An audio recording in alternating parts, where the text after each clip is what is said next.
Hello and welcome back to another Space Engineers showcase video.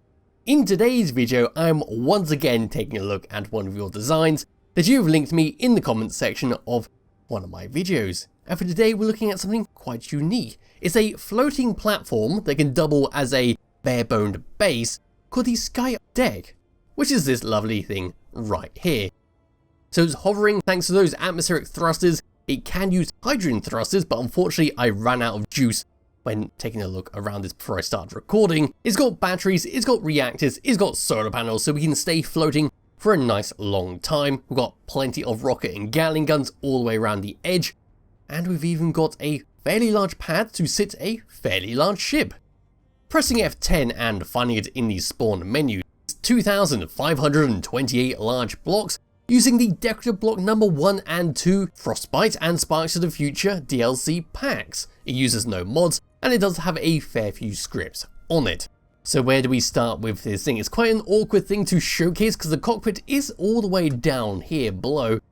So I guess we'll start with this. So over here, right at the very bottom, we've got ourselves our bridge where we're going to fly this platform around and get it into position. We've got programmable blocks for every little thing on this ship, from the artificial horizon to the auto door and airlock. We've got plenty of LCD screens telling you what's going on. And as we move further back, we'll see a secondary floor up the top there, which is going to be our lunchroom. If I pull away even further, we're going to see plenty of atmospheric thrusters to make sure we can stay hovering in an atmosphere. Our hydrogen thrusters are quite limited, but they are good enough to get you into space if you wanted to have this in space. If I pull away further and move towards the side, this is our hydrogen thruster pod that sit on each corner. We've got 2 large ones on the top and the bottom, and then 2 facing in each direction. If I come all the way around, that is how it's been held on. On the side, we've got a gatling turret to help deter those pesky drones, and we see there's plenty of detail going along with this.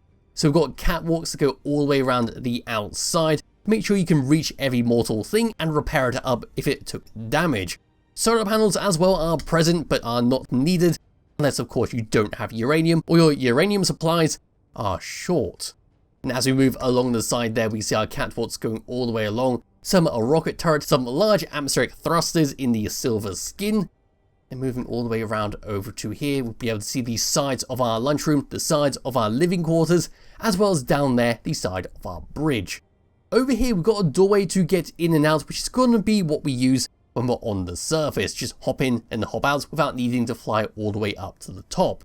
An LCD screen sits on the right of that with the name of the ship. Then as we move further all the way up to here, we can see the conveyors linking everything together, and another doorway there on the catwalks to get in and out of the main body of the ship.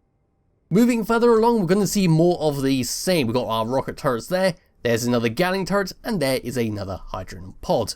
Moving all the way around to the rear of the platform, we once again have a bunch of atmospheric thrusters to push us around in our lovely Sparks of the Future skin. Dropping down and below, there are neon tubes in a lovely blue colour, and we can see another room, which is going to be our living quarters, where we can use it as an observation deck to peer out over the surface. Dropping down where our cockpit is, there is a connector there, just to allow you to connect up to a small ship and recharge this thing up. So coming down and underneath this, we can see the bottoms of our large atmospheric thrusters, as well as our rocket turrets, and even a few spotlights to help you land in the darkness. Moving along the main body, there's some landing gear to make sure we can snap onto a surface, and plenty of blast door edges there, just in case we take a rough landing and damage the legs. Moving towards the front, we can see the bottom of our cockpit, which is just made out of glass, so we can view straight down at what's coming up below us. And then all the way to the front, and up top, we'll then see the landing pad, which is going to be this lovely thing right here. So we've got 3 connection points, so we can fit 3 small ships, or we can even have 1 large ship come and land on this if we want to stay away from the surface for whatever reasons. Blast door blocks going all the way around the edge of this, so we know we're nice and protected from a rough landing.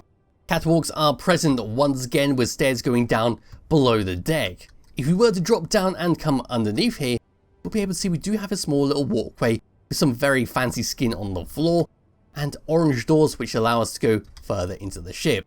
Just wandering around here into the middle, we've got some lockers, then coming along we've got a bunch of orange neon tubes which do look bloody fantastic in the dark. They just come along past our assemblers and cargo containers and all that. Yes, if we come all the way past all this, all the way around, that is pretty much what it looks like on the outside. It's quite a neat idea actually to have a floating base that's been set up like this. We can go anywhere on a planet, we can put ourselves into space, plenty of defense, and we know we can stay flying for a nice long time thanks to all our renewable power. And in a worst case scenario, say we ran out of hydrogen, say we ran out of our battery power and all that, we do have 4 parachutes situated on each corner that will deploy if we get too low and try and save us. I haven't tested them out yet, but we should do. I've let this recording go on for quite some time, so we should be getting low on our batteries. With that all done and out the way, it's time for me to get into my character. We can go and have a little run around, see what's going on with this. So this is the platform up top. So compared to my character, there we go. We can see how many blocks this is taking up. So yeah, we can get a medium-ish sized ship onto this, or a couple of small ones. Coming all the way over to here, this is our catwalk just sitting on the side, and that'll lead down to some steps to this little intermittent platform where we can go in and out of those orange doors. So that's what we saw earlier with our orange lights, which does look good, doesn't it? It's very nice, those neon lights. But backing away from there, and on the opposite side, it's going to be identical, but we can come across these catwalks all the way around past our atmospheric thrusters and onto our solar panels, where we can do a risky jump over to the other solar panels and maybe risk falling down there, missing those catwalks below. As for the catwalks below, we can go down here, but that's going to lead to the second deck in the ship. It just comes all the way around our turrets and allows us to access the O2 generator sitting here, and of course our hydrogen thrusters up there if they needed to be repaired. Coming all the way around and to the opposite side is going to be identical. We come under our solar panels and all the way over to the other hydrogen thruster, which is jetpacking and coming all the way up to here. I think it's time to head on inside. So coming all the way around to here and opening up this doorway, we have an automatic door script, so that closes up behind, and we do have an airlock cycle, so we make sure we can take our helmet off. So this is the interior that we get greeted with, stairs coming down and stairs going further down. The doorway up there is going to lead back up to the deck we just were on, and around to here is a doorway that's on an airlock script that'll lead us over to the place we just were on the lower catwalks. Coming back through and all the way into here, we can now come into this doorway where we can go into the intersection, which is going to take us either to the bridge or to the living quarters. But front and center, we've got ourselves a cargo container to store stuff in or drop stuff off, and then we've got an air vent there to make sure we don't suffocate. 2 survival kits just in case one gets damaged, and we've got a few doorways where we can go through. Coming through this doorway over here is going to take us to a small little bedroom, so opening up that doorway and coming through, we've got ourselves an armory locker, a shower and a toilet, and then around here we've got ourselves a bed to go to sleep on, as well as a very big TV to watch while you're in your bed. Got a good view outside at the surface below, and we can see what that turret is going to start firing at. Coming all the way through here, these doorways are all going to be the same, so same in that one, and same in that one. Opening up this doorway, we come through a double airlock once again, which is going to take us to our kitchen quarters, where we can cook our food over here, then we can come over to the table and eat it. Just behind the table, we've got ourselves a jukebox to play some music, and once again we've got a fantastic view at the surface below. So turning around and coming all the way back through here, we can go to the opposite side, which is going to be very similar, except instead of a kitchen, we're going to have like a little recreation area. So the doorways over here are going to be set up the same. We've got our lockers, shower and toilet, and a bed, and our TV displaying one of our new LCD images. Turning around is going to be the same for those rooms over there. Then coming through a double door once again, here is our recreation area where we lose our kitchen blocks and instead we get ourselves a little self-serve station with some Klein colas on the side there. We've got some planters and putting my light on so you can see a little bit better. A fantastic view once again with a few seats to sit on and view the fantastic view. So coming all the way to the opposite side, this is what we get. So once again we've got a little bar and a chair. It does seem like that light has been turned off, so I'll see if I can find the neon tubes. That explains why the light went out. I was fiddling with the controls over on this doorway, trying to find out why this light was not working, but it turns out we were crashing to the planet. It's now time to come through the area that will lead us to our bridge. So coming through the grey doors over here, so this blue door is where we just were, but coming through the grey door, we're going to go further down into the ship. Then we're meted by another doorway to make sure we're not going to lose any kind of oxygen if we've got a hull breach and whatnot. But this is what we get down here. More and more doors to go through. The grey door is going to lead us back up to where we just were. And then we got these two doors on the side. Opening them up and coming all the way through. They're going to come through to a basically identical setup as the other side. But this is where our gyroscopes are being held. And we can see a reactor there with an air vent. A nice orange tube going all the way along. Then running all the way to the opposite side. We then have the exact same setup. Reversing all the way out and coming through here, we have an airlock once again. We can then view outside. And then opening that up once again. And through here, we can now turn around and choose two doors. The doorway over here is going to lead to our bridge. And the doorway over here is going to take us to our jump drive and reactor bay, where we manually put in some uranium. And we can see our power usage on the LCD screen over here. So it's a very handy little room. Coming all the way over to here, and that sounds kind of odd. Anyway, we're going to come over to the cockpit right here. So we've got a double door once again. And we're now going to get closer to the Mars surface once again. So we've got to do this fairly quickly. We've got programmable blocks going around the edge of this room. Over here, we've got ourselves our artificial horizon. In this one, if I edit it, we've got ourselves our automatic LCD screens. Over on this side, once again, we've got ourselves our simple doors.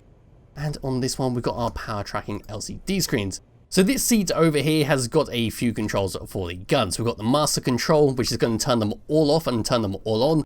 And then we got the manual controls if you want to shoot something down at the plat below.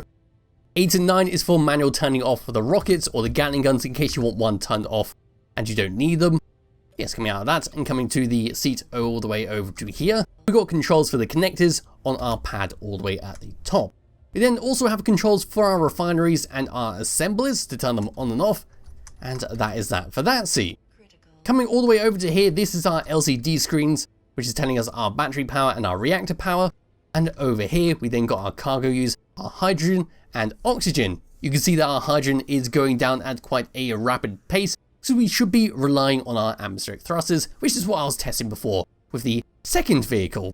So there's the first one that crashed, and there's the second one where I turned off the atmospheric thrusters to see how long it would last with just hydrogen. Turning around and getting into our control seat, which is going to be our master flight seat, we've got a few things going on. So that is our artificial horizon, we can see our ammo, we can see what's turned on and off, and all of that.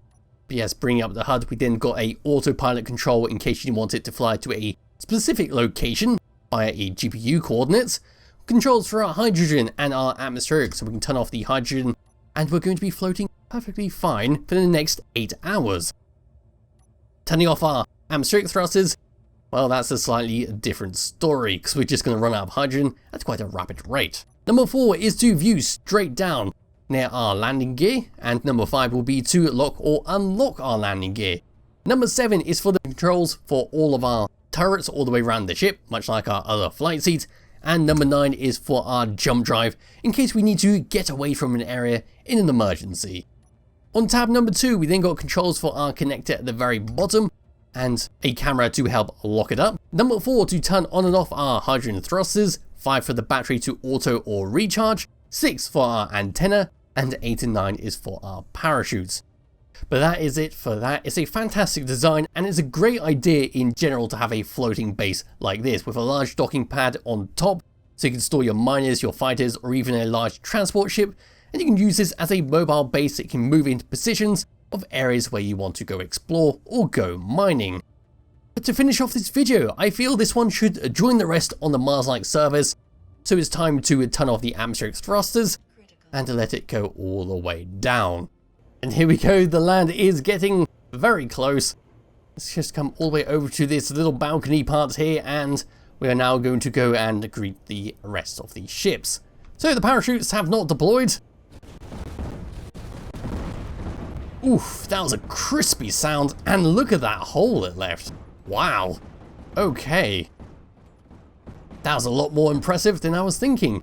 And I do like how it's made little holes for each of the hydrogen thruster pods, except that one which got completely destroyed. So what is remaining of the platform after a fairly large crash? In fact, what's happened? Oh no, it's sinking into the terrain. What has happened? It's now slowly boring a hole through, but how on earth? This is some magic ship and a half. Yes, coming all the way out of here, the frame rate is starting to cry a little bit. We have lost a lot of the bottom. We can no longer fly this thing, but we can come through this doorway here if we wanted to. And yeah, we're not going to have much in here, but we still have access to our locker, which is all you need, really. Yes, it's a very fun little platform to play around with. I'm not too sure what has happened here. That is some illegal stuff in Space Engineers. And it's gone oddly quiet. Too quiet.